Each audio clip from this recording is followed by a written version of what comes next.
Gracieusement et généreusement traduit par Robert Geoffroy, www.geoffroyrobert.com.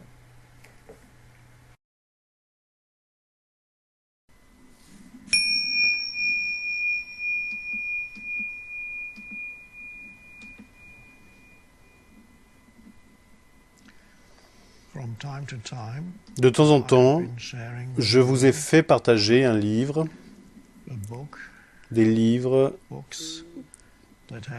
qui m'ont été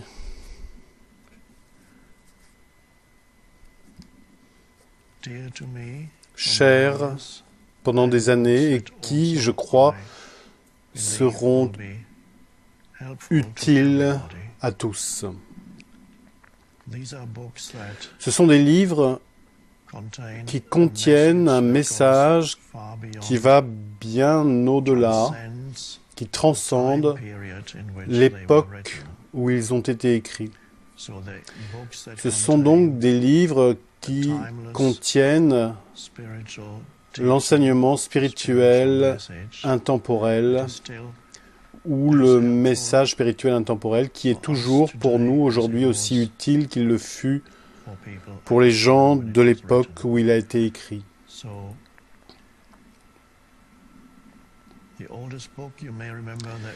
Le livre le plus ancien dont nous avons parlé il y a quelque temps, peut-être vous en souvenez-vous, est le Tao Te Ching, écrit il y a 2500 ans. Nous avons également eu 2 ou 3 livres vieux de 2000 ans. Nous avons parlé de Marc Aurèle, de ses méditations et des enseignements du philosophe Épictète.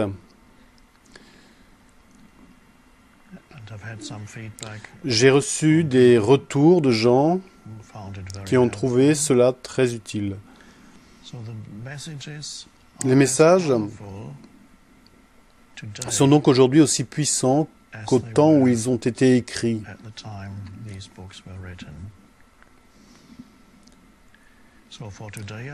Donc, pour aujourd'hui, j'ai une surprise en réserve pour vous, un autre livre.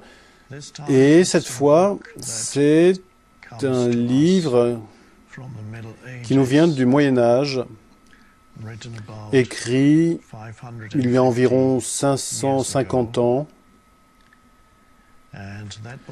Et pendant plusieurs siècles, ce livre a été considéré comme l'un des livres spirituels les plus importants dans la tradition chrétienne. Mais vous n'avez pas besoin d'être un chrétien pour bénéficier de l'enseignement contenu dans ce livre. En fait, je suis sûr qu'il y a aujourd'hui beaucoup de chrétiens évangéliques pour qui l'enseignement contenu dans ce livre serait aussi étranger que le bouddhisme tibétain. Le livre s'intitule « L'imitation de Jésus-Christ ». L'imitation de Jésus-Christ. De nos jours, le terme imitation a une connotation négative, mais à l'époque, tout ce qu'il voulait dire était copier, être le même qu'eux. Le livre nous enseigne donc à imiter Jésus-Christ, ce qui veut dire devenir comme Jésus-Christ. Faire un avec le Christ, faire un avec Dieu. L'auteur du livre était un moine né en 1380. En tout premier lieu, laissez-moi vous montrer le livre. C'est une édition de luxe, publiée en Angleterre par la société Folio, l'imitation de Jésus-Christ. Et l'auteur s'appelle Thomas A. Kempis.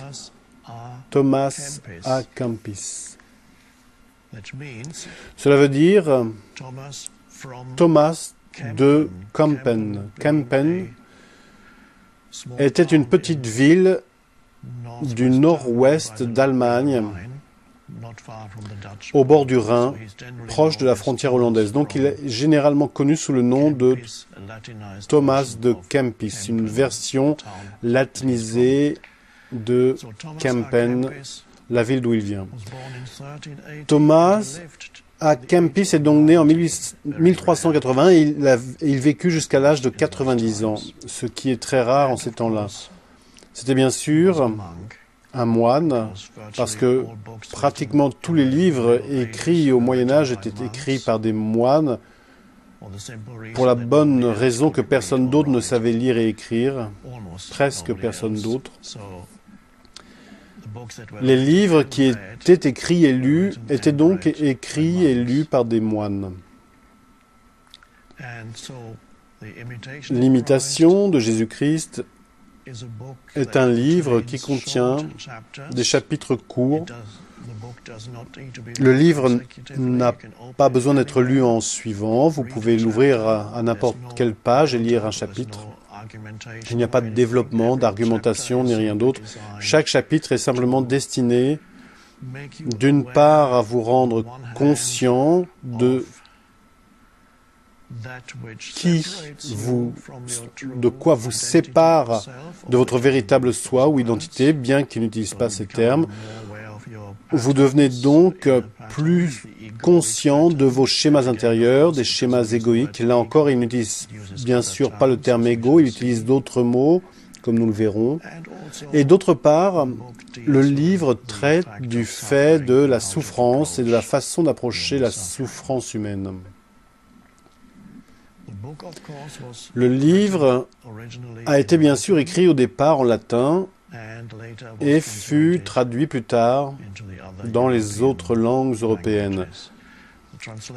La traduction que j'utilise ici aujourd'hui est une traduction qui a été faite il y a 200 ou 300 ans.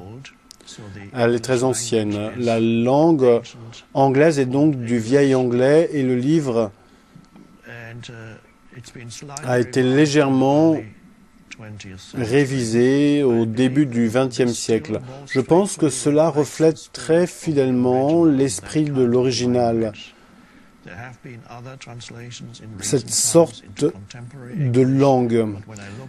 Il y a eu d'autres traductions dans les temps plus récents en anglais contemporain, mais en parcourant un ou deux, j'ai senti immédiatement que cela ne marchait pas pour ce genre de texte. Donc, en vous lisant de courts extraits, ce que je vais faire en les commentant ensuite,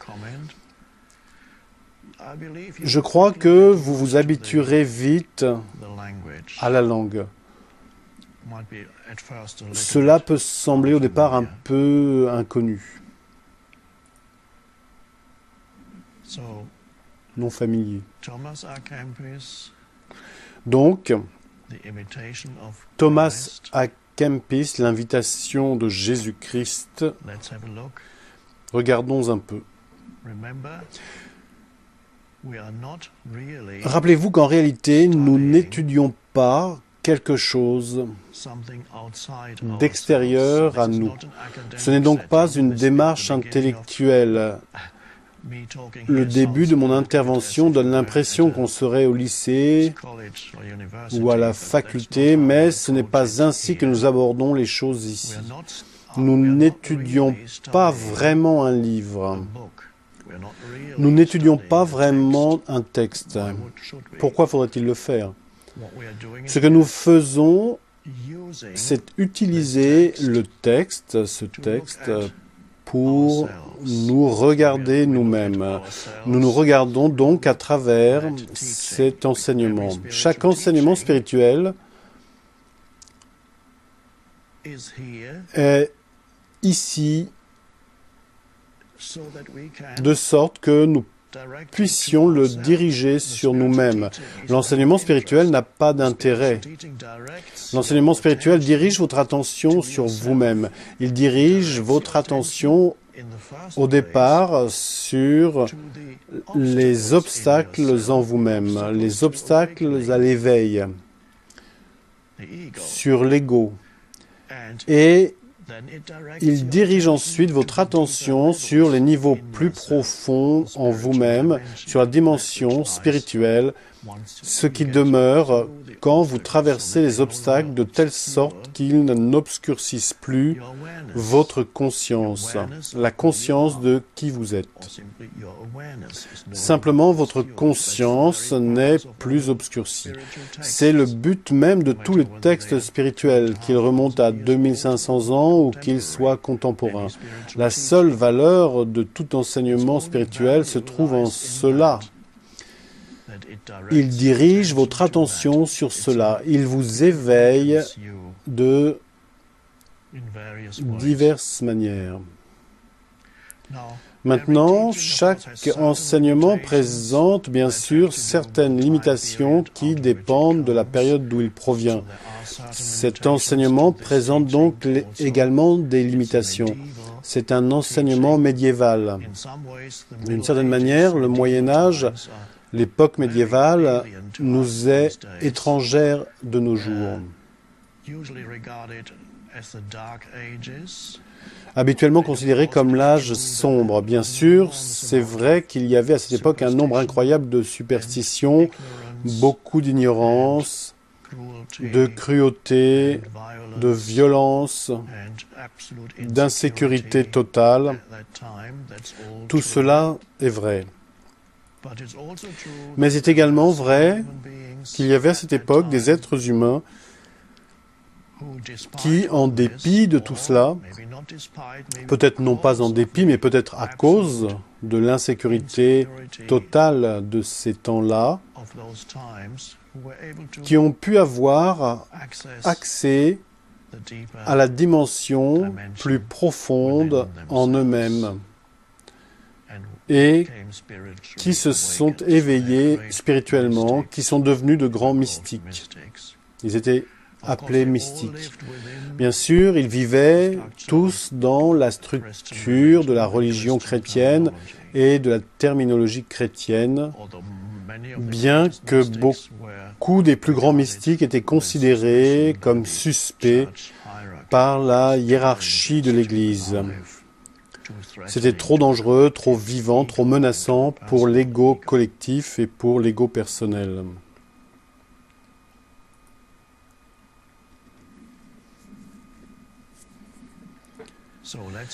Bon, regardons cela maintenant.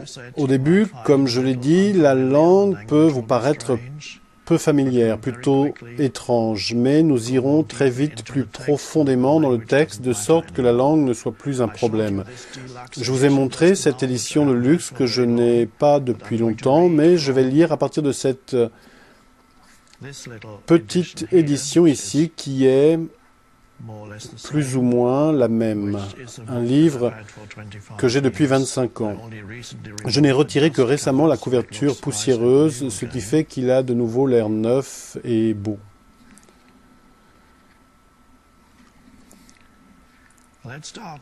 Commençons avec quelque chose de simple.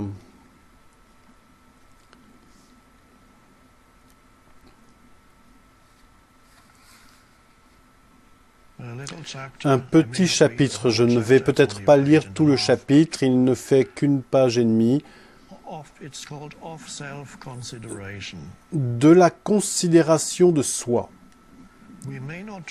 Nous ne devons pas trop compter sur nous-mêmes parce que souvent la grâce et le jugement nous manquent. Nous n'avons en nous que peu de lumière et ce peu, il est aisé de le perdre par négligence. Souvent, nous ne nous apercevons pas combien nous sommes aveugles au-dedans de nous.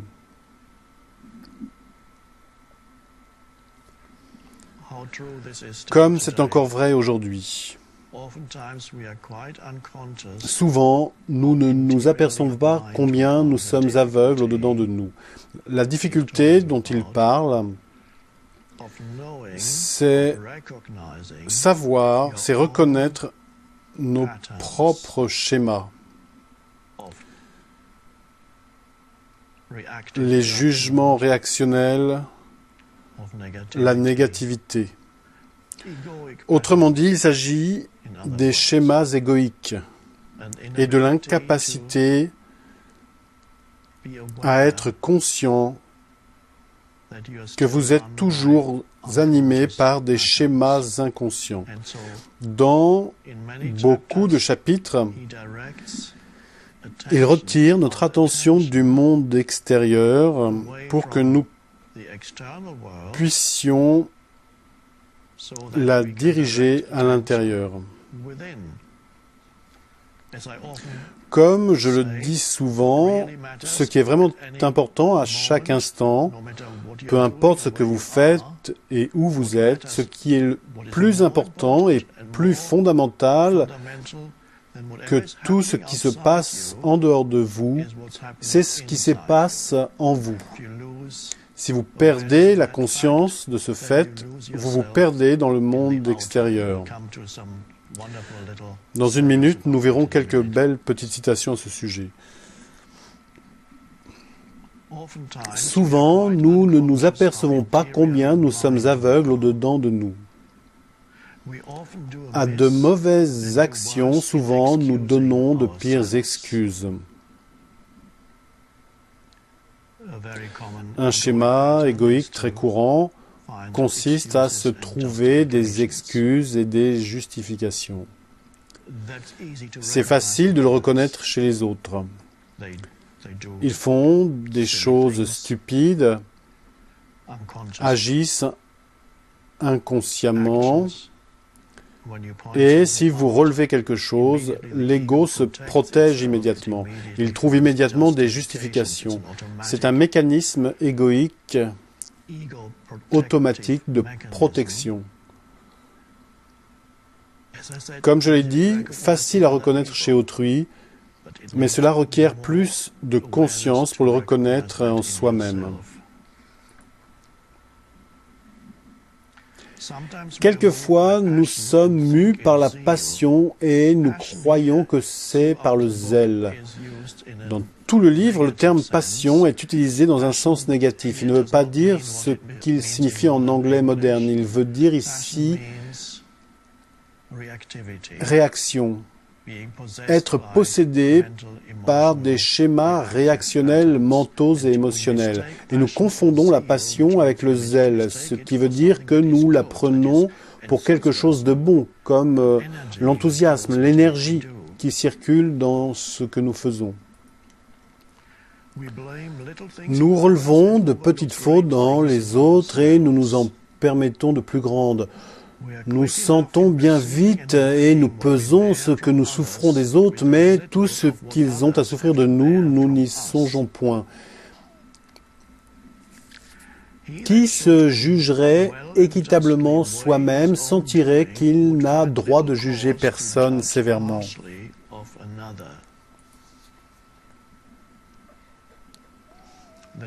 Cela se passe d'explication. Si vous étiez vraiment conscient de vos propres schémas, vous ne jugeriez plus autrui sévèrement.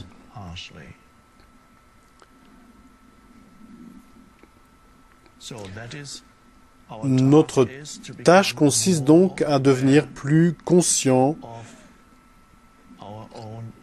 de nos propres schémas égoïques d'instant en instant dans les situations.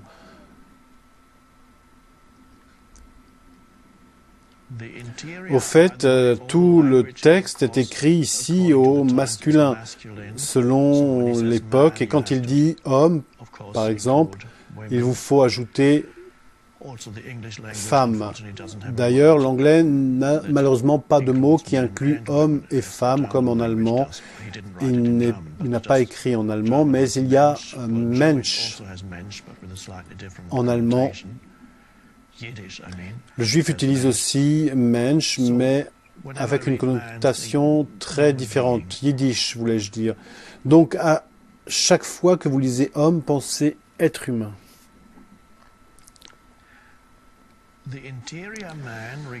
Un homme intérieur préfère le soin de soi-même à tout autre soin. Cela veut dire que ce qui importe le plus, c'est regarder en soi-même.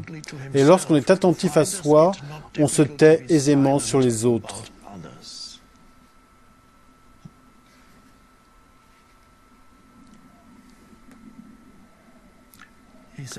Il parle ici d'un homme intérieur. Et là encore, homme intérieur est une expression qui est fréquemment utilisée, l'être humain intérieur. Il parle de l'être humain conscient, l'être humain au niveau de la conscience, plutôt que l'être humain au niveau du pensée inconscient.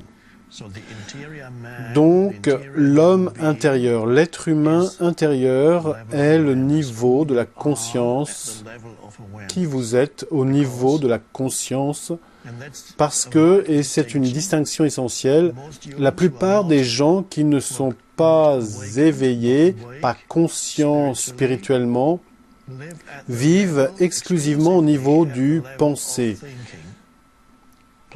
ainsi que des émotions qui sont générées par le pensée.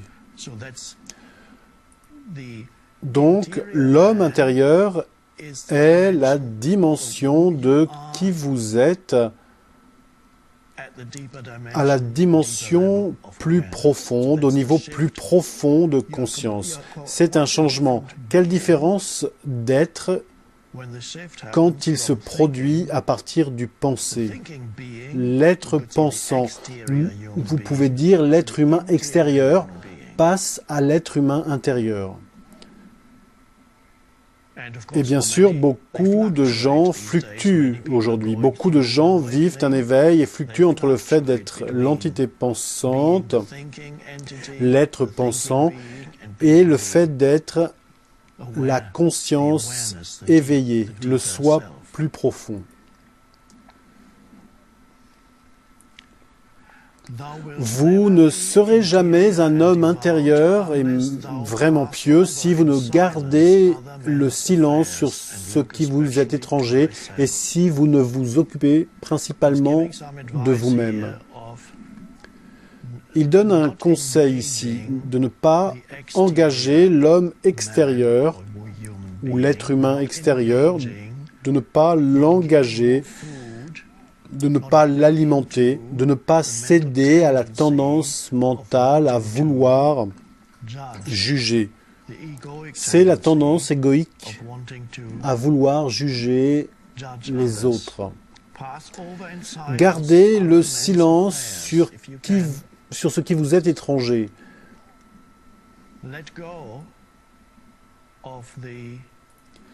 Si vous pouvez relâcher la tendance quasi compulsionnelle à parler de ce que font les autres de façon généralement critique, vous n'alimentez plus cette habitude mentale.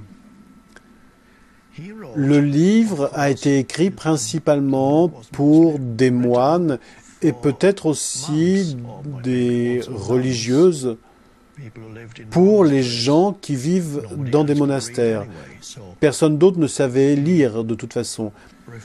Il se réfère donc souvent à des situations qui arrivent dans les monastères. Mais au fond, c'est la même chose que dans la vie quotidienne, puisqu'il s'agit de l'interaction humaine. Et être dans un monastère est le même défi que se retrouver ici au XXIe siècle dans l'existence quotidienne.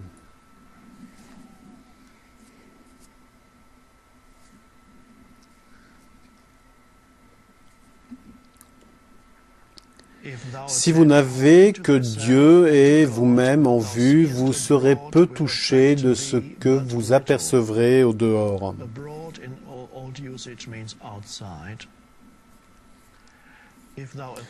Si vous n'avez que Dieu et vous-même en vue, vous serez peu touché de ce que vous apercevrez au dehors.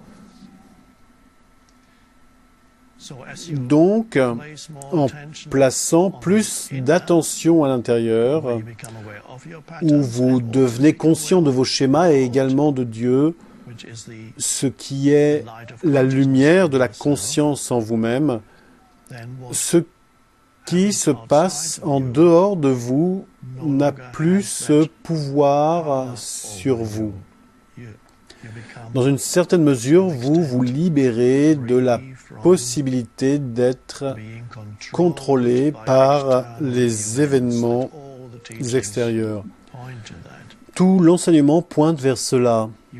Vous pouvez répondre aux événements extérieurs, mais votre état intérieur n'est plus contrôlé par ce que quelqu'un dit ou fait, ni par ce qui se passe autour de vous.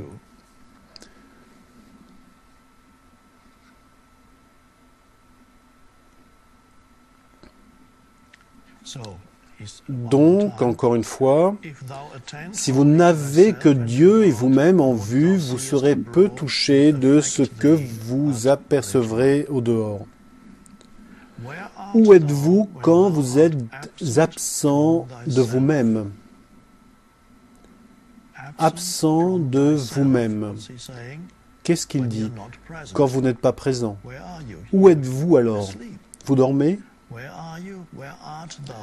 Où êtes-vous quand vous êtes absent de vous-même?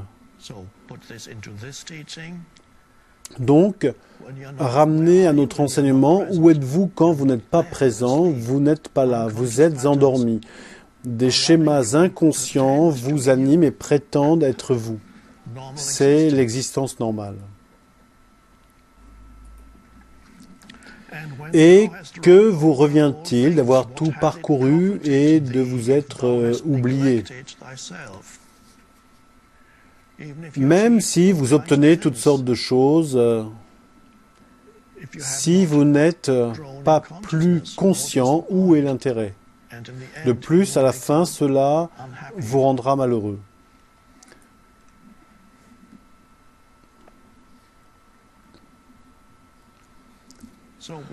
Nous voyons donc l'essence ici, exprimée en langage ancien, mais d'une manière ou d'une autre, nous pouvons reconnaître combien ce message est toujours essentiel parce qu'il parle de l'ego humain.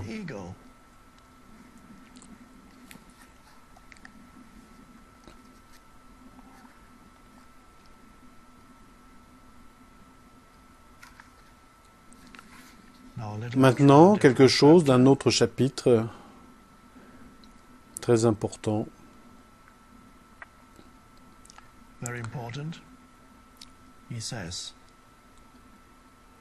Au fait, les paroles semblent être parfois prononcées par Dieu. C'est peut-être une ancienne version de conversation avec Dieu. Et de temps en temps, il y a même ici un dialogue entre, disons, l'écrivain et Dieu ou la conscience supérieure, vous l'appelez comme vous voulez. L'écrivain ou le lecteur est interpellé ici. Mon fils, en tout lieu, dans tout ce que vous faites, en tout ce qui vous occupe au dehors, vous devez vous efforcer de demeurer libre intérieurement et maître de vous-même, de sorte que tout vous soit assujetti et que vous ne soyez à rien.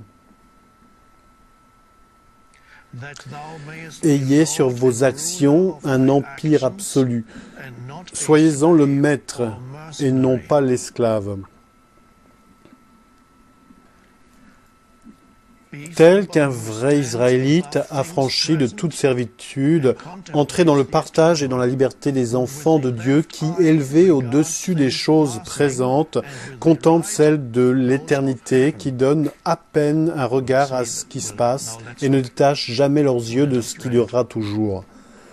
Regardons maintenant ce que je viens de lire.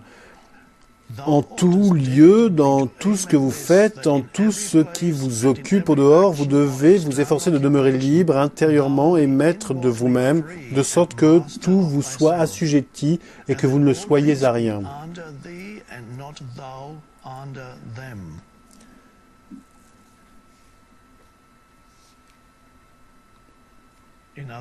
En d'autres termes, ne soyez pas l'esclave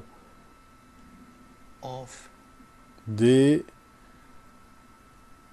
choses qui se passent à l'extérieur de vous.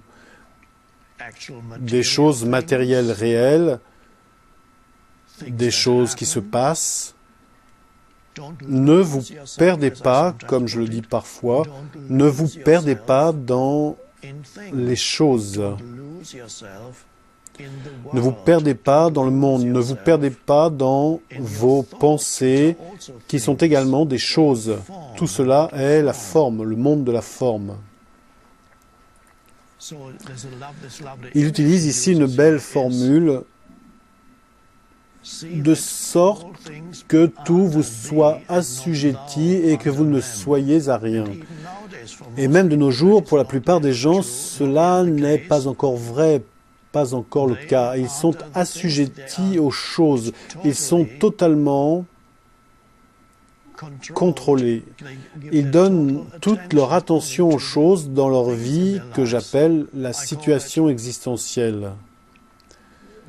La situation existentielle absorbe complètement votre attention. Qu'est-ce que cela veut dire? Qu'est la situation existentielle? La situation existentielle est votre santé, vos finances, vos relations, là où vous vivez, ce qui constitue votre gagne-pain, votre travail. Toutes ces choses, vos relations, votre famille, constituent votre situation existentielle. Et bien sûr, pour la plupart des gens, ces choses prennent toute leur attention. Donc leur attention ou leur conscience est complètement absorbée par leur situation existentielle qui existe dans le temps. Et ce qu'il manque, je le formule ainsi, ce qu'il manque, c'est la vie. Ce qu'ils ne réalisent pas, c'est quelque chose de plus profond et de plus essentiel que leur situation existentielle qui n'est accessible que dans le moment présent et que j'appelle la vie. Mais vous pouvez aussi l'appeler la conscience, la présence ou Dieu. Vous manquez donc ce qui est réellement important, l'aspect vivant de la vie, la profondeur en vous. Et vous passez toute une existence à courir à la surface de votre vie. C'est une façon de le dire ou, comme il le suggère, les choses sont au-dessus de vous, vous n'êtes pas au-dessus des choses. Vous êtes sous les choses, surchargé des choses. Et il pointe vers la possibilité, j'en parle tout le temps, bien sûr en termes différents, la possibilité de vivre d'une autre manière où vous devenez conscient de la dimension sans forme en vous-même, la conscience, la présence, l'espace intérieur, selon comment vous voulez l'appeler. Et il y a une image magnifique qu'il utilise ici en pointant vers la possibilité que vous soyez des enfants de Dieu qui, élevés au-dessus des choses présentes, contemplent celles de l'éternité, qui donnent à peine un regard à ce qui se passe et ne détachent jamais leurs yeux de ce qui durera toujours. Ce que cela veut dire, l'art de vivre consiste à trouver un équilibre entre le monde de la forme, toutes les choses qui constituent votre situation existentielle, le monde de la forme qui change continuellement autour de vous. Oui, vous avez à composer avec, oui, vous devez lui accorder de l'attention et il requiert des actions, ceci, cela. Mais s'il absorbe toute votre attention, vous y êtes perdu. Il pointe donc vers la possibilité de donner à cette dimension l'attention qu'elle mérite et que j'appelle la situation existentielle, qu'il appelle ici ce qui passe. Vous accordez un regard de l'œil gauche à ce qui passe. Cela veut dire qu'une moitié de votre attention est pour votre situation existentielle et pour quoi que ce soit qui doit être accompli là. De l'œil droit, vous contemplez ce qui durera toujours, l'éternel. Cela veut dire que dans toute situation, il y a une dimension de la forme, vous, ici, en tant que corps, la personne, les pensées qui émergent, les relations, les affaires à traiter, sans perdre la conscience de la dimension sous-jacente de la conscience elle-même. Ce que j'appelle parfois l'espace intérieur ou la présence, la conscience de l'arrière-plan, l'espace à l'arrière-plan de votre vie, l'espace intérieur qui est toujours là, en quoi tout apparaît et disparaît.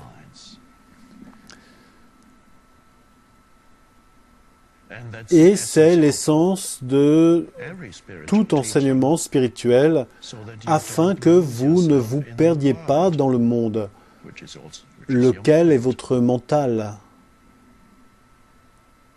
sans nier le monde complètement. Pour l'instant, identité en tant que forme, vous faites partie de ce monde, et il y a ensuite l'identité en tant qu'essence qui n'a pas de forme. Ce n'est pas quelque chose en quoi il faille croire, c'est quelque chose à réaliser ici et maintenant.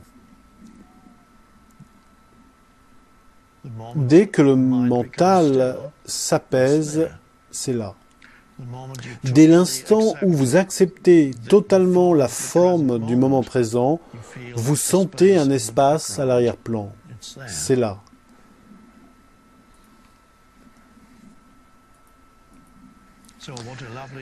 Oui, quelle belle image ici. Des enfants de Dieu qui, élevés au-dessus des choses présentes, contemplent celles de l'éternité, qui donnent à peine un regard à ce qui se passe et ne détachent jamais leurs yeux de ce qui durera toujours. La danse entre la forme et le sans forme, la danse entre le temporel et l'éternel.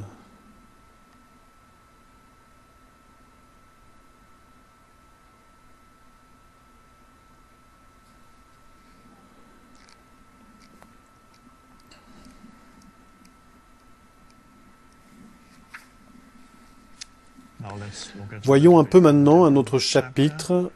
Comme vous le voyez, vous pouvez ouvrir le livre à n'importe quelle page. Il est idéal pour la lecture méditative.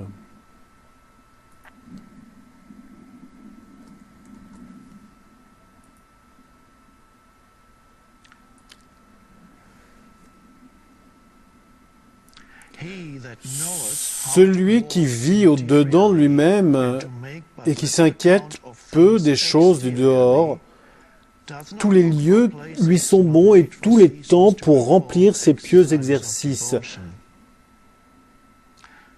Un homme intérieur se recueille bien vite parce qu'il ne se répand jamais tout entier au dehors.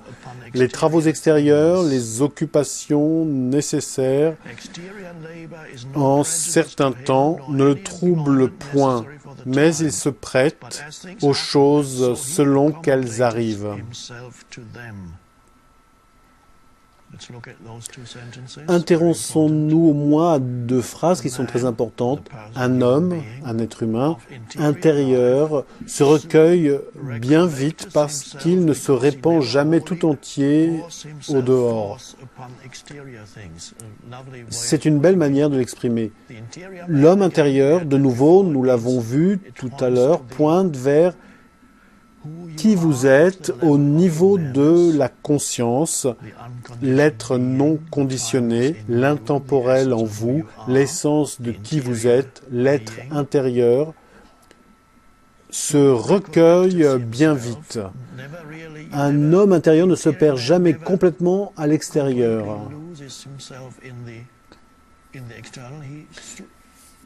il se recueille bien vite parce que,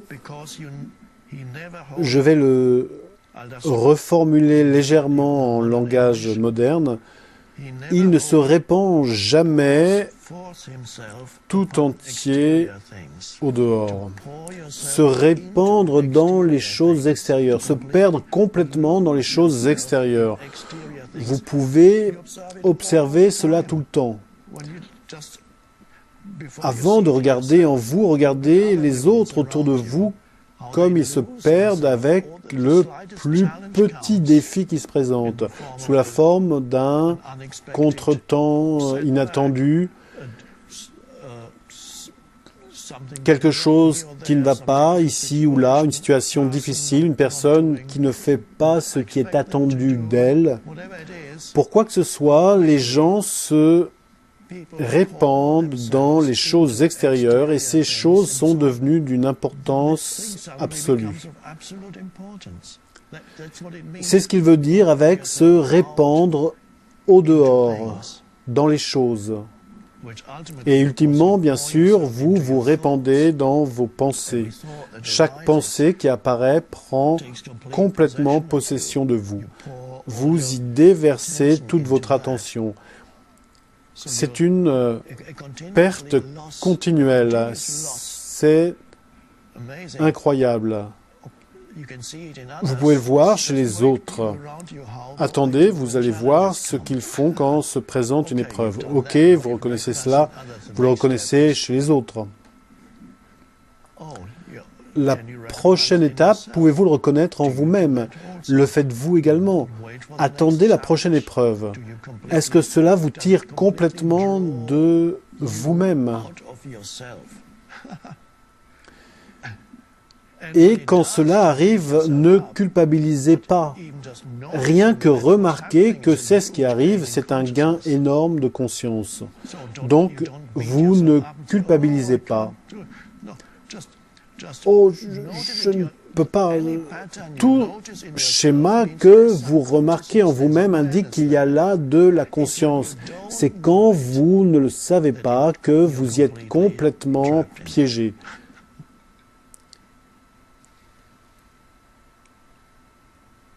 Et si vous ne le savez pas, il n'y a pas grand-chose que vous puissiez faire. Sinon qu'après que l'épreuve soit passée, vous pouvez peut-être revenir en arrière et vous dire « Oh, je me suis à nouveau complètement perdu là-dedans ».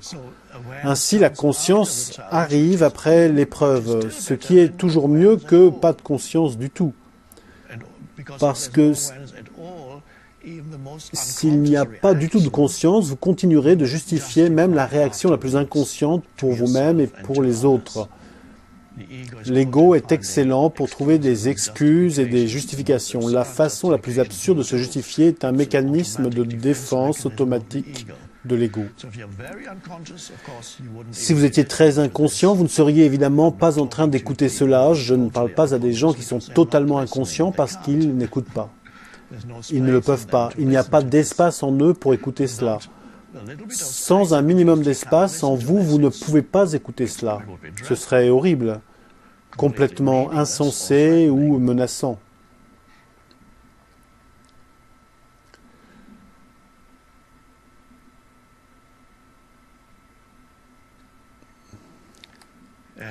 Donc, se répandre tout entier au dehors. Et la phrase suivante que je relis maintenant, les travaux extérieurs, les occupations nécessaires en certains temps ne le troublent point. Traduit en langage moderne, quoi que vous fassiez à l'extérieur, quelle que soit l'action que vous posez, il n'y a pas de trouble. Ce que vous faites n'importe vraiment pas. Mais quand les choses arrivent, vous vous y prêtez, vous suivez ce que requiert ce moment. Ce moment n'est pas un obstacle pour la conscience. C'est ce qu'il dit. Pour l'ego, toute chose est un obstacle. Or, c'est l'ego lui-même qui est l'obstacle. Il y a alors la possibilité de s'accommoder au moment présent. C'est ce qui est réellement. Et quelle que soit l'action requise dans le moment présent, vous allez avec. C'est ce qui est requis. Et la conscience reste alors avec vous. Si vous réagissez contre ce qui est requis par le moment présent, la conscience est perdue et cela veut dire que vous êtes absent, non présent.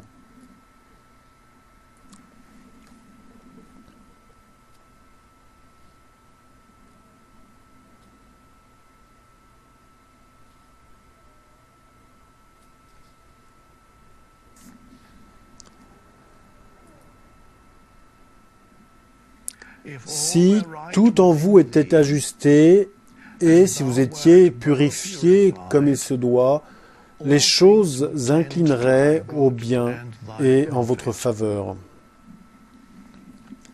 Si tout en vous était ajusté et si vous étiez purifié comme il se doit, autrement dit, si votre état intérieur de conscience était clair, présent, conscient, ce que veut dire purifié, les choses inclineraient au bien et en votre faveur. Même les choses apparemment négatives feraient votre bien. Vous utiliserez toute situation qui apparaît et elle se transformera en bien. Apporter de l'eau au moulin est une autre expression qui peut être utilisée pour décrire cela. Donc, tout cela arrive, des situations difficiles, des personnes difficiles. Vous devenez plus présent, vous ne perdez plus la présence, vous êtes plus vigilant. La vigilance, la présence apparaît au lieu de la réaction.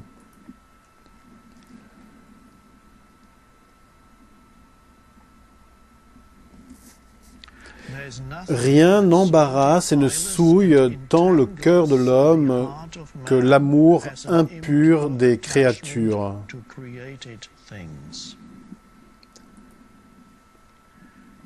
Les créatures sont le monde de la forme. Et l'amour ou l'attachement aux créatures, aux choses créées, revient à rechercher son identité, le soi, dans le monde de la forme. Cela veut dire souffrir. Comme il l'exprime, rien n'embarrasse et ne souille tant le cœur de l'homme. Vous êtes embarrassés et souillés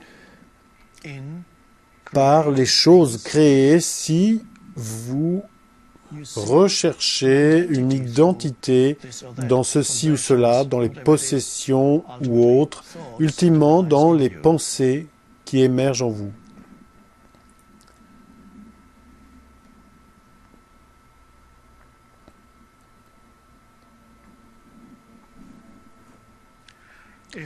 Si vous rejetez les consolations du dehors, vous pourrez contempler les choses du ciel et goûter souvent les joies intérieures.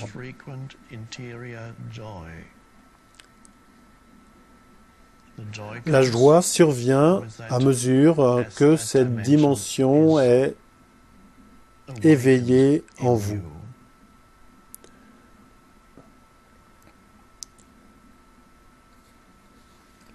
Quel enseignement merveilleux!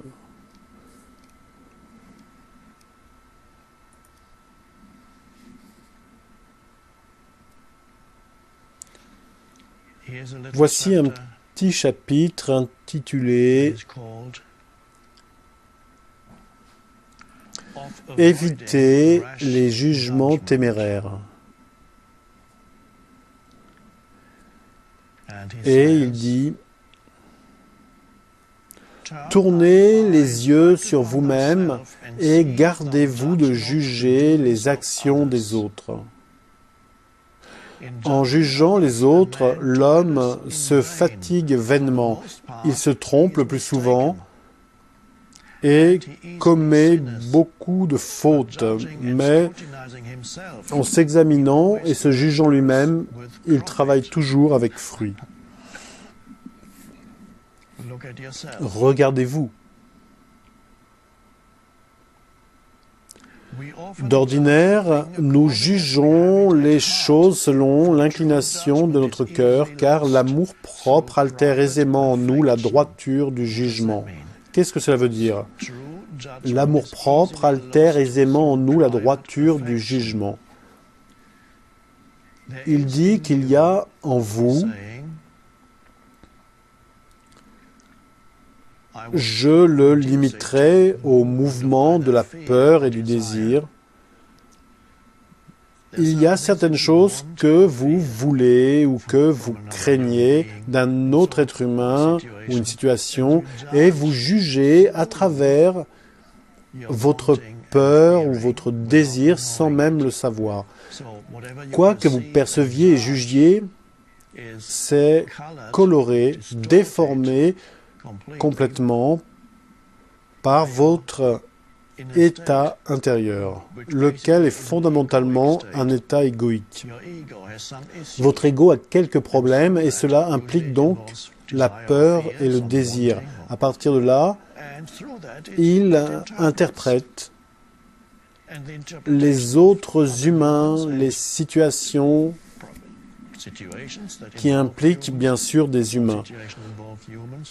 Toutes les situations impliquent plus ou moins des humains. C'est déformé. En fait, vous ne voyez qu'un reflet de votre état intérieur et vous pensez composer avec la réalité.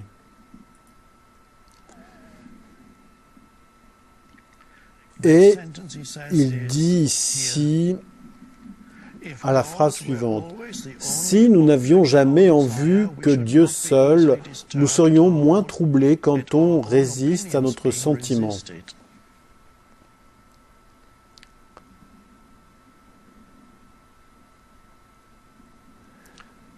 C'est bien sûr une façon très commune de perdre la conscience.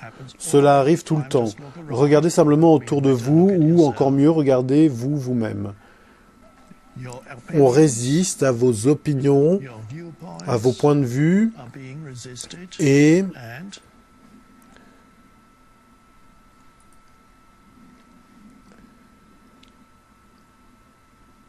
nous sommes facilement troublés, comme il le dit, pour nos opinions.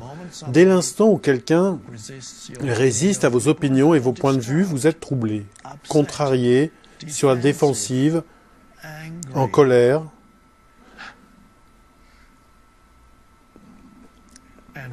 Et pourquoi en est-il ainsi? Eh bien, il le dit ici, si nous n'avions jamais en vue que Dieu seul, nous serions moins troublés quand on résiste à notre sentiment. Si nous demeurons assez profondément dans la dimension de la présence consciente, nous ne sommes plus identifiés avec nos points de vue et nos opinions. Plus identifiés signifie bien sûr que nous ne nous recherchons plus en cela. Nous sommes donc libres de proposer nos opinions et points de vue sans y mettre l'élément du soi, parce que nous n'en avons pas besoin pour notre identification. Nous demeurons déjà dans notre identité essentielle qui est la conscience. Nous sommes déjà ici en tant que la présence consciente, l'espace. À partir de cet espace, vous exprimez une opinion ou un point de vue. Si l'on y résiste, ce n'est plus une menace pour qui vous êtes. Cela n'a jamais été une menace pour qui vous êtes, mais c'était l'illusion. Vous considériez cela comme une menace pour qui vous êtes, pour votre identité, parce que vous étiez identifié avec cela. Cela se produit tout le temps, où que vous regardiez. Quelqu'un résiste à votre point de vue, le défi, vous voici contrarié d'une manière ou d'une autre. Ce qui veut dire que vous n'êtes pas conscient.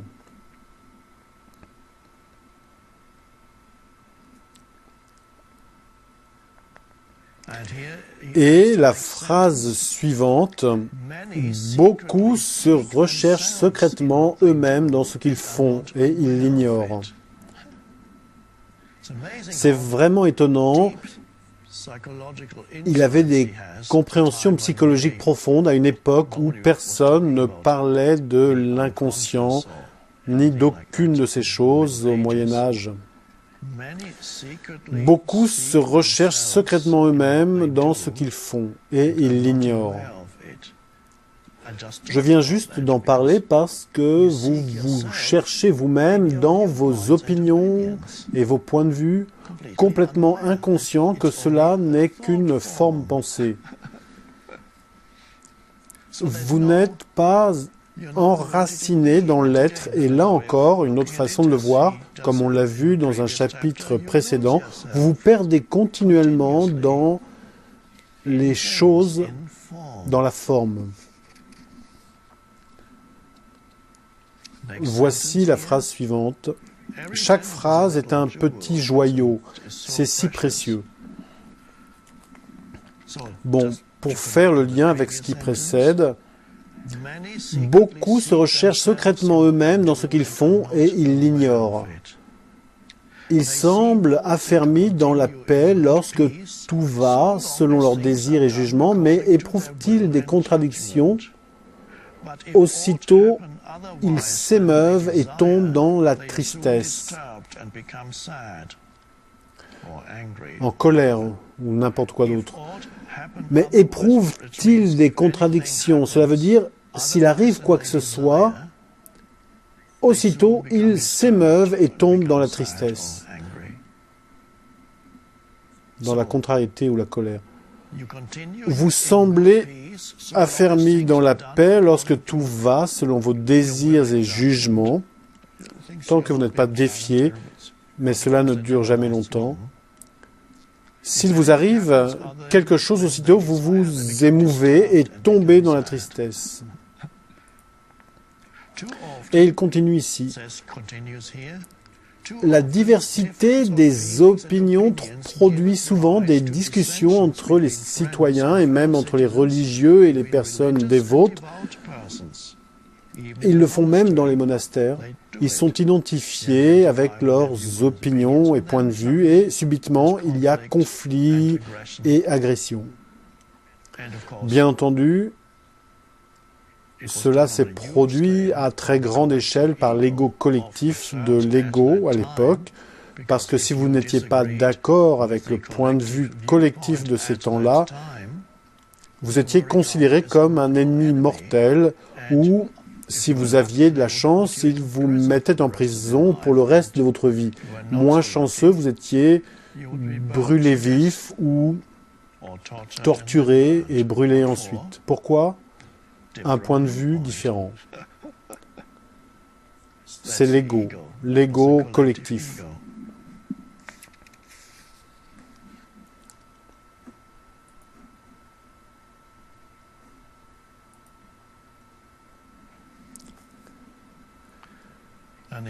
On quitte difficilement une vieille habitude et nul ne se laisse volontiers conduire au-delà de ce qu'il voit.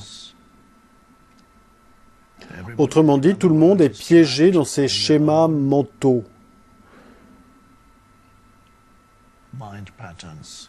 Conditionnement, point de vue.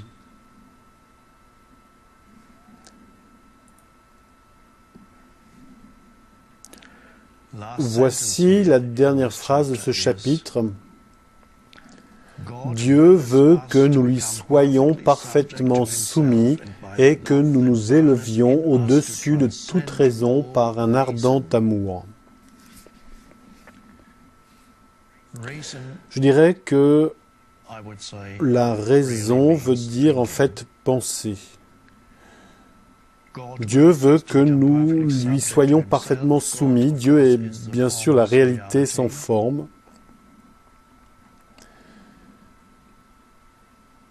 Et que nous nous élevions au-dessus de toute raison par un ardent amour. Être enraciné dans le sans forme est bien sûr aussi l'amour, parce qu'il ne s'agit pas de l'amour de la forme, ce qui est une vue égoïque de l'amour. Le véritable amour n'est pas l'amour d'une forme, de la forme humaine, ni d'aucune autre forme. Le véritable amour est la reconnaissance du sans forme en l'autre, lequel est Dieu. Donc, tout véritable amour est l'amour de Dieu. Mais vous ne pouvez reconnaître le sans forme en autrui que si vous reconnaissez le sans forme en vous-même. C'est seulement à partir du sans forme en vous-même que vous pouvez le reconnaître chez autrui. Il ne s'agit évidemment pas de le reconnaître visuellement. Vous ne pouvez pas voir le sans forme, mais vous pouvez le sentir. Il faut pour cela qu'il y ait de l'espace en vous, parce que l'espace est cela, la présence, l'espace, le silence vigilant.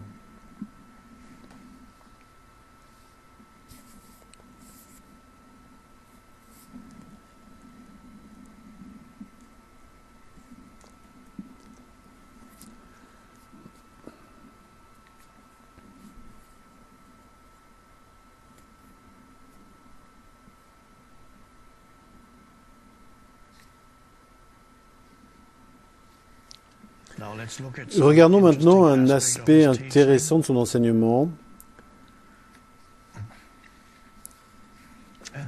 à savoir la transformation de la souffrance en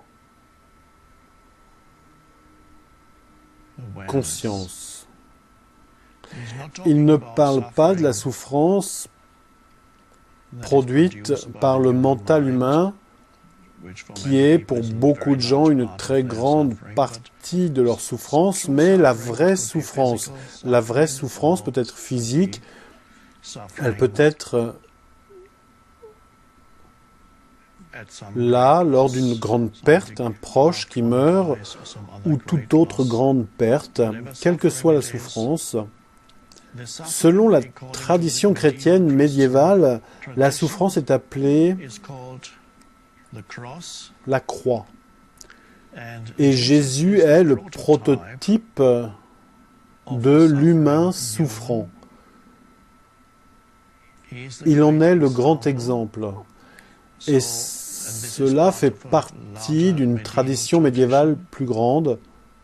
Quand vous souffrez, et c'est un moyen de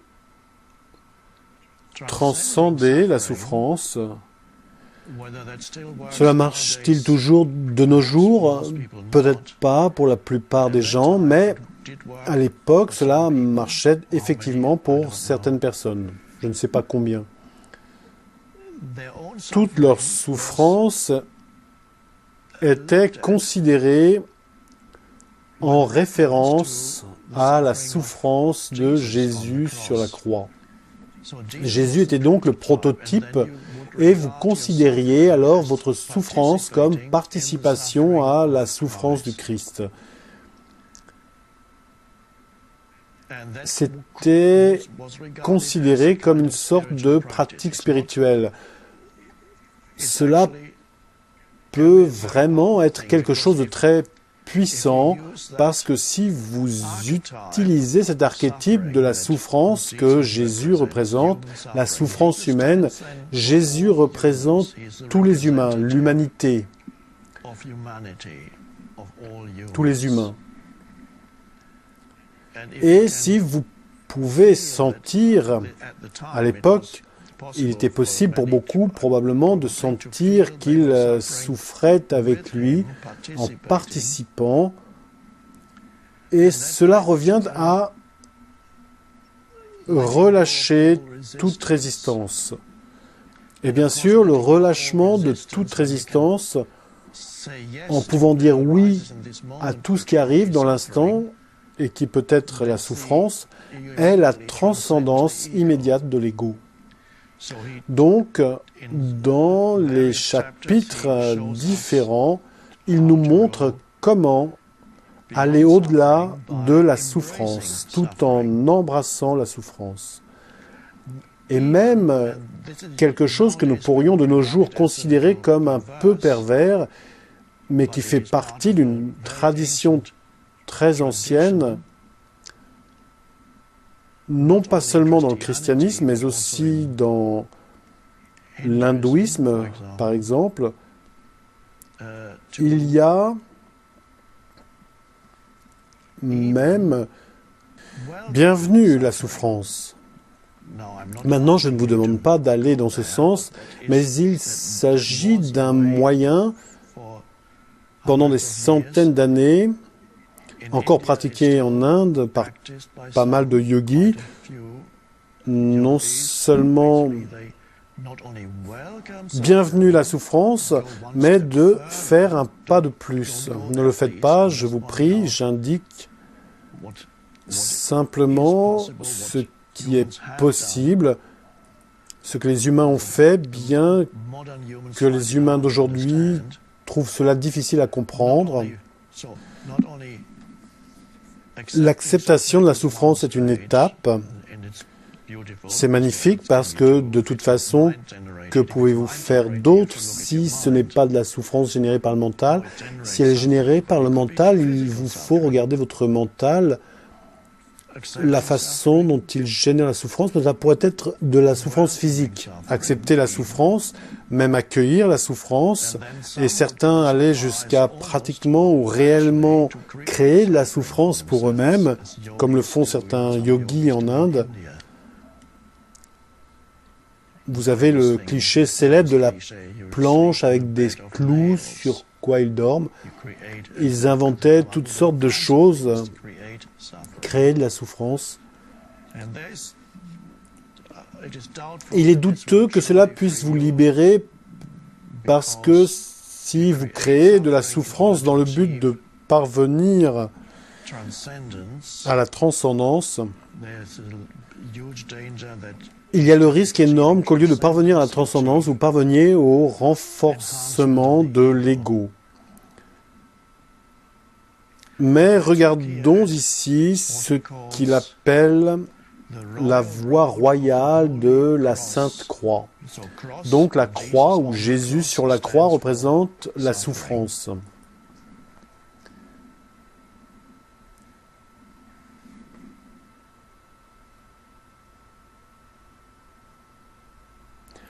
Allez où vous voudrez, cherchez tout ce que vous voudrez, vous ne trouverez pas au-dessus une voie plus élevée, au-dessous une voie plus sûre que la voie de la Sainte Croix. Disposez de tout selon vos vues, réglez tout selon vos désirs, et toujours vous trouverez qu'il vous faut souffrir quelque chose, que vous le vouliez ou non. Et ainsi, vous trouverez toujours la croix. Car ou vous sentirez de la douleur dans le corps, ou vous éprouverez de l'amertume dans l'âme. Tantôt, vous serez délaissé de Dieu, tantôt exercé par le prochain, et ce qui est plus encore, vous serez souvent à charge à vous-même. Vous ne trouverez à vos peines aucun remède, aucun soulagement, mais il vous faudra souffrir aussi longtemps que Dieu le voudra. Car Dieu veut que vous appreniez à souffrir sans consolation et que vous vous soumettiez à lui sans réserve et que vous deveniez plus humble par la tribulation. La croix est donc toujours préparée. Elle vous attend partout. Vous ne pouvez la fuir quelque part que vous alliez, puisque partout vous irez, vous vous porterez et vous trouverez toujours vous-même. Élevez-vous, abaissez-vous, sortez de vous-même, rentrez-y, toujours vous trouverez la croix.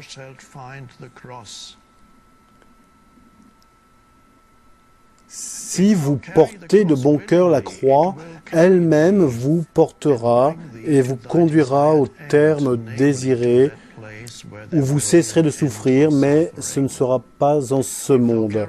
Si vous la portez à regret, vous en augmentez le poids, vous rendez votre fardeau plus dur, et cependant, il vous faut la porter. Si vous rejetez une croix, vous en trouverez certainement une autre, et peut-être plus pesante.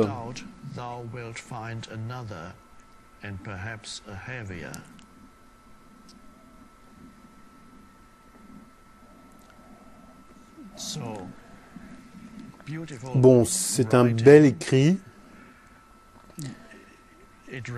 Il rappelle bien sûr l'enseignement du Bouddha, en particulier ici, quand il dit «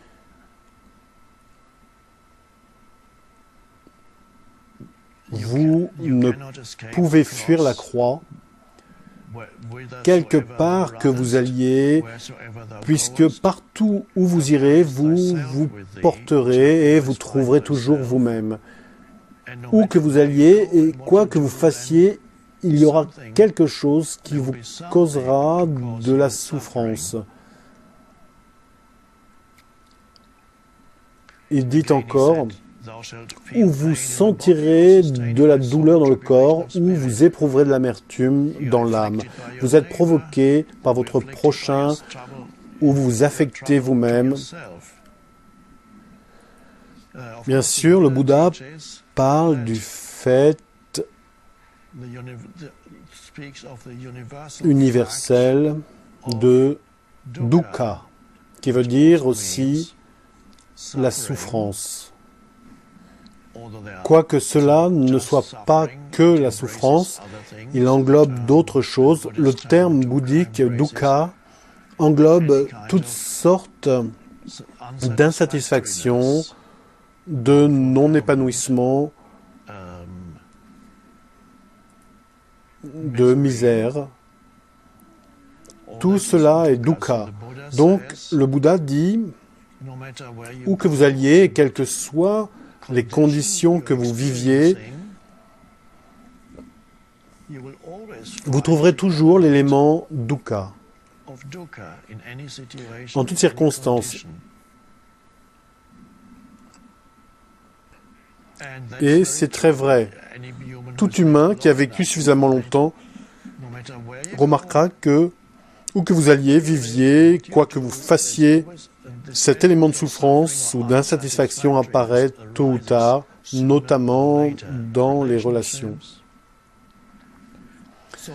Donc, le Bouddha enseigne que où que vous alliez, vous trouverez dukkha, et Thomas à Kempis, dans la tradition chrétienne, dit où que vous alliez, vous trouverez la croix. Maintenant, parce que les gens n'ont pas vraiment compris les enseignements du Bouddha, en particulier les gens qui essaient de les analyser intellectuellement, ils disent du bouddhisme que c'est un enseignement négatif ou qui nie la vie. Et de nos jours, beaucoup de gens considéreront Thomas à Kempis de la tradition spirituelle médiévale comme négatif, mais le fait demeure, l'enseignement est absolument véritable en réalité. Tout le monde peut le vérifier dans sa propre vie. Cependant, quelque chose d'important doit être ajouté à l'enseignement bouddhiste ou à l'enseignement chrétien de la croix. Cela n'est vrai que jusqu'à ce que vous réalisiez l'essence de vous-même comme étant au-delà de la forme ou, selon le bouddhisme, vous réalisiez la vérité d'Anatta, comme on le nomme en langage pali. Vous réalisiez la vérité du sans-soi ou non-soi. Vous ne souffrez que s'il y a recherche du soi dans le monde de la forme. Vous êtes alors identifié avec le monde de la forme.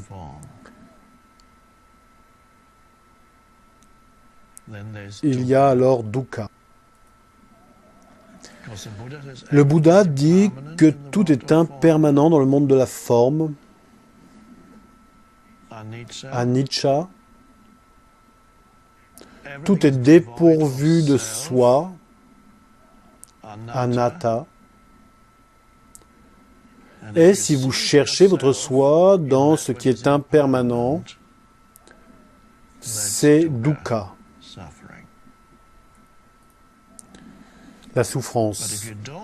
Mais si vous ne cherchez pas votre soi dans ce qui est impermanent, parce que vous avez réalisé votre soi essentiel, ce que les bouddhistes appellent non-soi, en tant que l'espace, appelé le vide par les bouddhistes, le royaume des cieux par Jésus, vous n'avez plus besoin du monde de la forme pour vous donner votre sentiment de soi.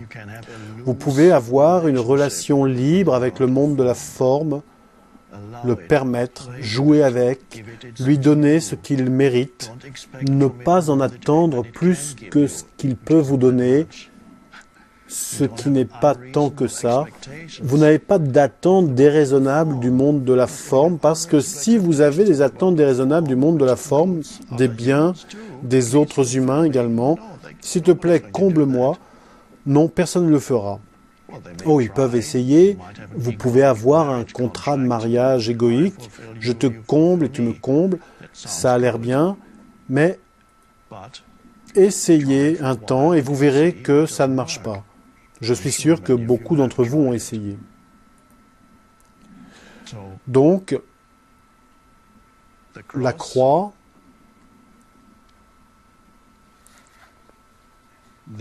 il y a un moyen d'utiliser la souffrance quand elle apparaît, là, accepter ce qui est au milieu de la souffrance et abandonner la résistance. Et c'est soudainement une façon de trouver ce qui est au-delà de la forme. Vous souffrez, vous pouvez le mettre en pratique si vous avez une maladie ou quoi que ce soit. Vous acceptez complètement ce qui est. N'acceptez pas l'idée de la maladie. J'ai déjà dit ça quelque part. Acceptez simplement quoi que vous ressentiez dans l'instant. Amnésie, l'acceptation. Quoi qu'il apparaisse dans l'instant, c'est comme c'est. Cela vous libère du monde de la forme. Si vous acceptez complètement la forme, elle vous libère de la forme. C'est le miracle. Si vous n'acceptez pas la forme de l'instant, vous êtes piégé dans un mouvement réactionnel, ce qui veut dire que vous êtes encore plus piégé dans la forme. S'abandonner signifie accepter tout ce qui apparaît, et c'est la croix. Et il dit ici que si vous l'acceptez, la croix vous porte, vous ne la portez plus. N'est-ce pas étonnant? La souffrance se renverse et devient soudainement une ouverture au royaume du transcendant par l'abandon. Et dans l'ancienne tradition chrétienne, c'est la leçon de l'humain sur la croix qui dit que ta volonté soit faite et non la mienne.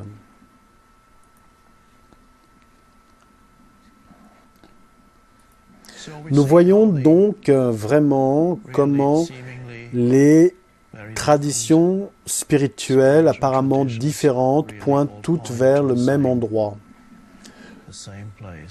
nous mène au même endroit.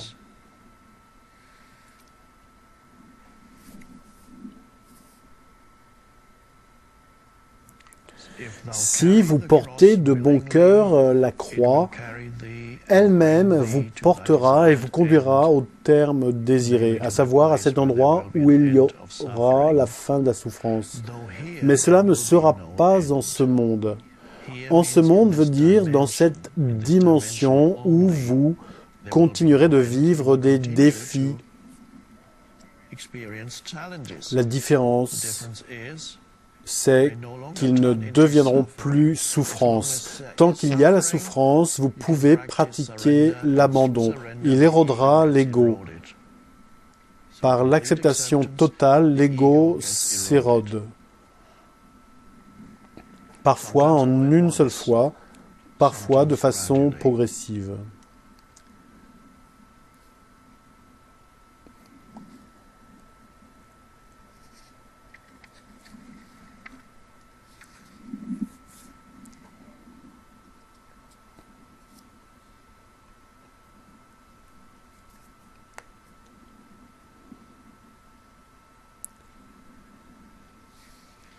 Voici maintenant l'expression la plus extrême de cet enseignement.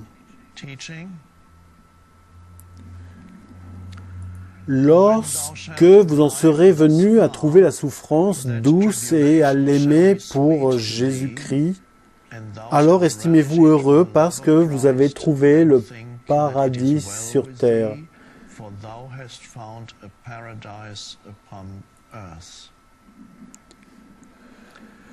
Mais tandis que la souffrance vous sera amère et que vous la fuirez, vous vivrez dans le trouble et la tribulation que vous fuirez vous suivra partout.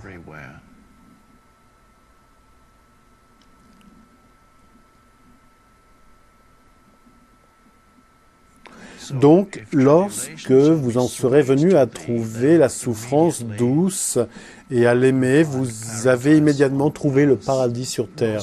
Cela implique simplement un oui total pour ce qui est. Il le formule de façon drastique. Vous accueillez tout ce qui est.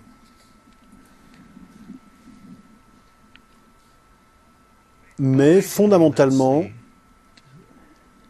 c'est à la base de tous les enseignements. Et immédiatement, une transformation se produit.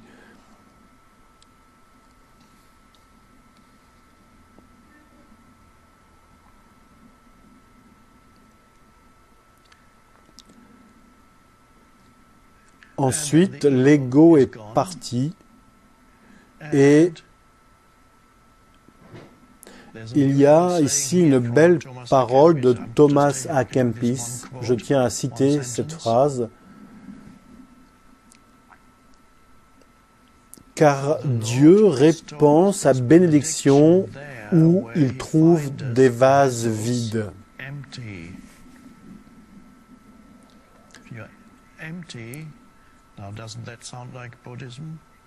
Vide, est-ce que cela ne rappelle pas le bouddhisme? Si vous êtes vide, vous êtes béni. Dieu répand sa bénédiction où il trouve des vases vides. Le bouddhisme ne mentionne pas Dieu, mais c'est au fond la même chose, le vide. L'absence de l'ego est l'espace intérieur. Vous avez toujours été spacieux, mais vous ne le saviez pas. Maintenant, vous le savez et les bénédictions surviennent soudainement. La paix vient, la joie vient.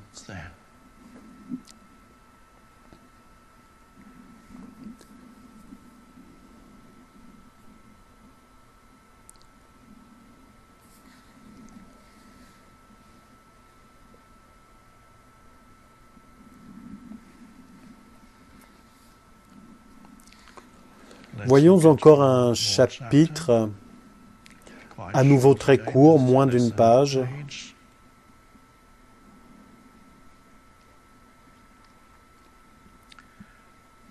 de l'inconstance du cœur et que nous devons tout rapporter à Dieu comme à notre dernière fin. Ne vous reposez point sur ce que vous sentez en vous. Maintenant, vous êtes affecté d'une certaine manière, vous le serez d'une autre le moment d'après. Tant que vous vivrez, vous serez sujet au changement, même malgré vous. Tour à tour triste et gai, tranquille et inquiet, fervent et tiède, tantôt actif, tantôt paresseux, tantôt grave, tantôt léger. Mais l'homme sage et instruit dans les voies spirituelles s'élève au-dessus de ces vicissitudes. Il ne considère point ce qu'il éprouve en soi, ni de quel côté l'incline le vent de l'inconstance. Mais il arrête toute son attention sur la fin bienheureuse à laquelle il doit tendre. C'est ainsi qu'au milieu de tant de mouvements divers, fixant sur moi seul ses regards, il demeure inébranlable et toujours le même. C'est Dieu qui parle ici.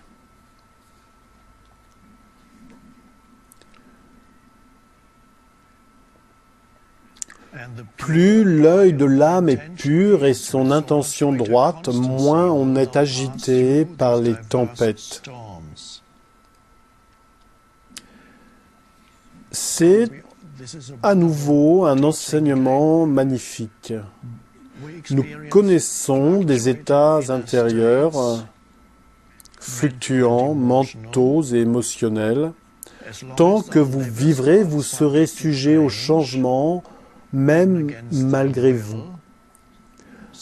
Parfois vous êtes joyeux et d'autres fois triste, un moment en paix et ensuite perturbé, un jour pieux et un autre impie, tantôt fervent, tantôt paresseux, tantôt lourd, tantôt rempli de joie.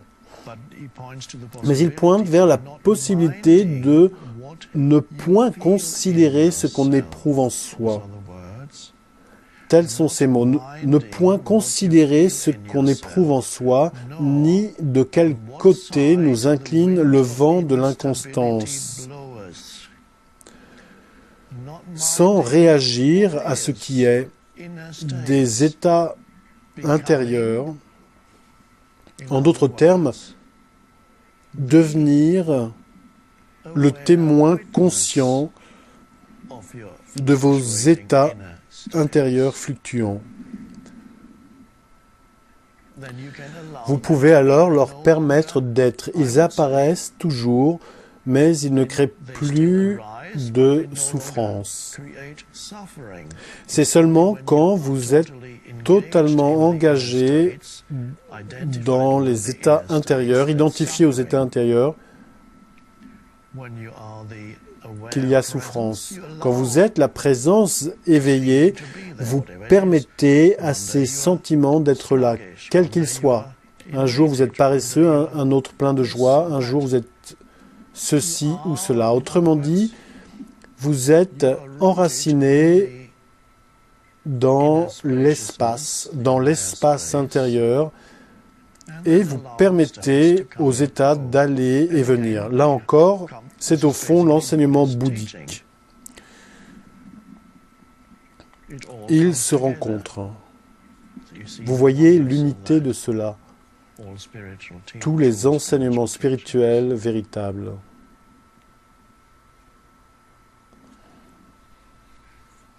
Et dans cette dimension, vous n'êtes plus dépendant de ce qui arrive ou de ce qui n'arrive pas, que ce soit à l'extérieur ou à l'intérieur.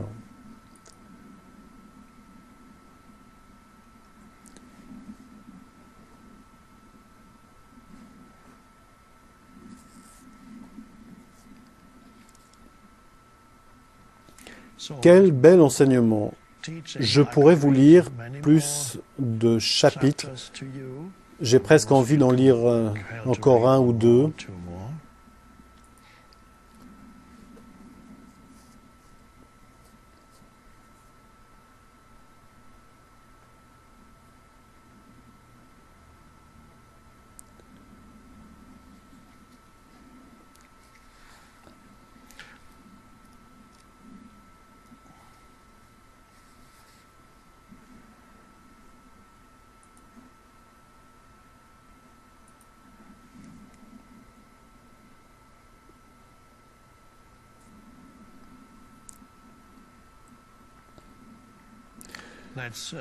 Juste encore quelques lignes, Dieu lui-même, elle-même, qui parle, ce qui est la conscience non conditionnée, l'intelligence universelle qui demeure à l'intérieur de toutes les formes de vie et qui est bien sûr au-delà de toutes les formes de vie.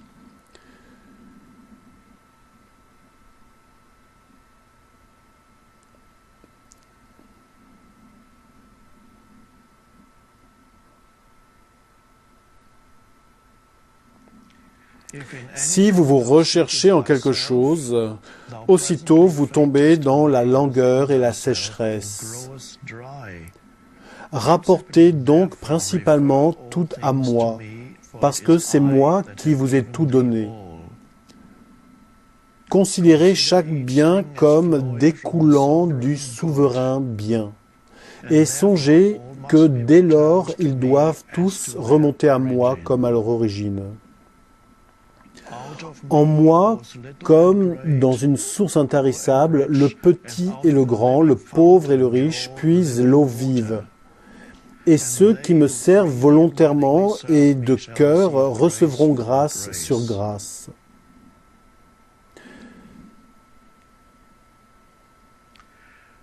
Mais celui qui ne cherchera sa gloire hors de moi, ou sa jouissance dans un autre bien que moi, sa joie ne sera ni vraie ni solide, et son cœur, toujours à la gêne, toujours à l'étroit, ne trouvera que des angoisses.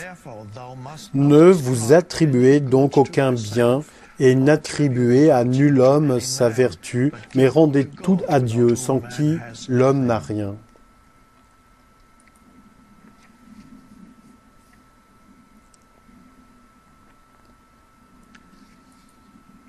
À nouveau, vous attribuez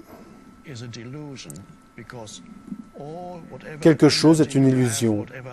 Parce que l'énergie que vous avez, la vie que vous avez, la conscience que vous avez et tout ce qui provient comme création de cette conscience que vous êtes, quelque chose que vous faites ou que vous atteignez, d'où est-ce que tout cela vient-il? Tout provient de la source une de toute vie. Ce n'est pas vôtre. Rien n'est à vous. Parce que dès lors que vous dites « c'est à moi », vous avez créé l'illusion de la séparation d'avec la source. Le flot de la source se restreint alors grandement. Dès lors que l'illusion de la séparation apparaît, le flot de la source de toute vie se restreint de plus en plus. Cela ne circule plus.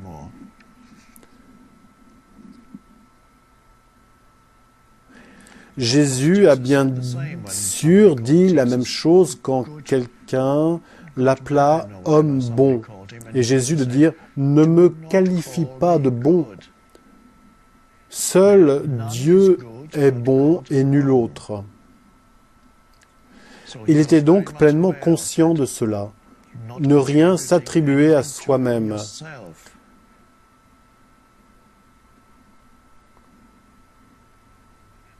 Le pouvoir peut alors circuler à travers vous beaucoup plus librement. Tout provient de la source une. Sans l'ego. L'ego implique qu'il y a un soi. On s'attribue quelque chose à soi-même. C'est moi. Sans cela, vous pouvez être une pleine expression de l'intelligence universelle et sous quelque forme qu'elle veuille prendre.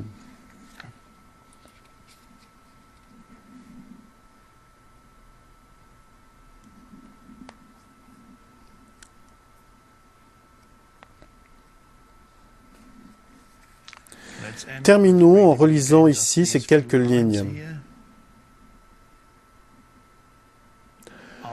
En moi, comme dans une source intarissable, le petit et le grand, le pauvre et le riche puisent l'eau vive, et ceux qui me servent volontairement et de cœur recevront grâce sur grâce.